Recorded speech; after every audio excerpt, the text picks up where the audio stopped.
সরস্বতী পুজোর কার্ডগুলো দিতে হবে, তোরা কারা কারা যাবি? স্যার স্যার স্যার স্যার আমি আর আমার বন্ধুরা মিলে দেবো স্যার। হ্যাঁ স্যার, ঠিক আছে। এই ক্লাসে ওর অঙ্ক স্যারের কাছে কার্ডগুলো আছে, নিয়ে নিবি। बेटा मन में लड्डू फूटा। গার্লস স্কুলগুলো কভার করা হয়ে গেছে, শুধু বয়েজগুলো বাকি আছে, ওগুলো দিয়ে চলে আসবি।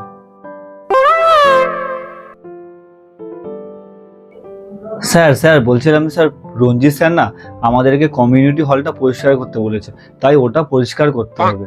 স্যার আমরা স্যার যেতে পারবো না স্যার।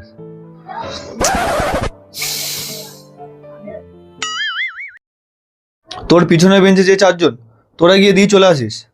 হ্যাঁ হ্যাঁ স্যার, ওদের দিয়ে দিন স্যার, পিছনের বেঞ্চে ওদের দিয়ে দিন। ওদের স্যার এমনি কোনো দায়িত্ব দেয়নি, ওদের দিয়ে দিন স্যার, ওরাই দিয়ে আসবে। আর অঙ্ক স্যারকে জিজ্ঞাসা করে নিস 2-3টে যে গার্লস স্কুল বাদ হয়ে গেছে ওগুলো দিতে হবে কিনা। স্যার স্যার স্যার ওদেরকে বাদ দিন স্যার, আমরাই কাজ দিয়ে চলে আসবো স্যার।